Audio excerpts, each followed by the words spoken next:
audience members asked, could the panelists discuss the need to change our diets because of the inefficiencies and environmental problems of animal agriculture?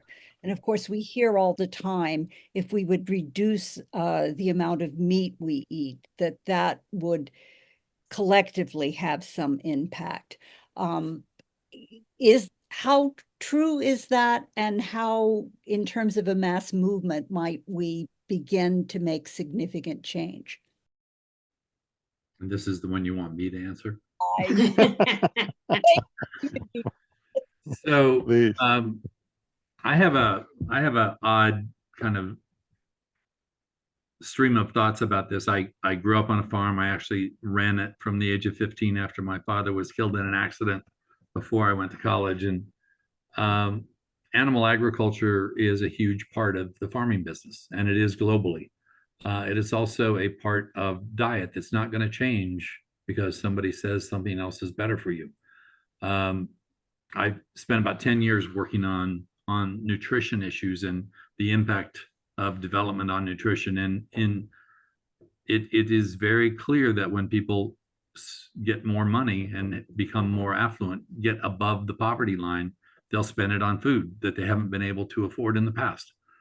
And what that means in terms of animal proteins is that it's a 2 to 3 generation proposition to make this change happen globally. It's not in the next 10 years. And so, yes, we are aware of this issue in North America and Europe. And we have other alternatives, not just of say, seafood protein, but non-animal-based proteins. A lot of other parts of the world haven't gone through the whole process that we have gone through. But here's where I'm also hopeful. The studies that I talked about where we found 60 to 80% of the impacts coming from 10 to 20% of the producers were also true for animal proteins. And that suggests that there may be a whole different strategy.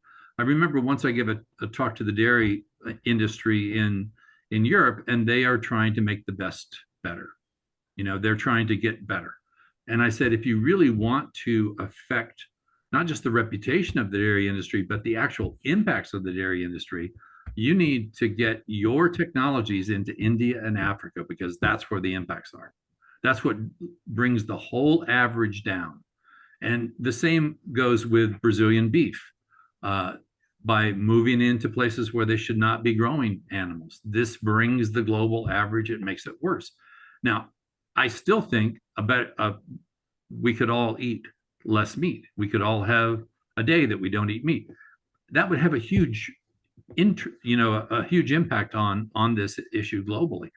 But I think notions that we're going to talk people into changing their diet is maybe not quite yet.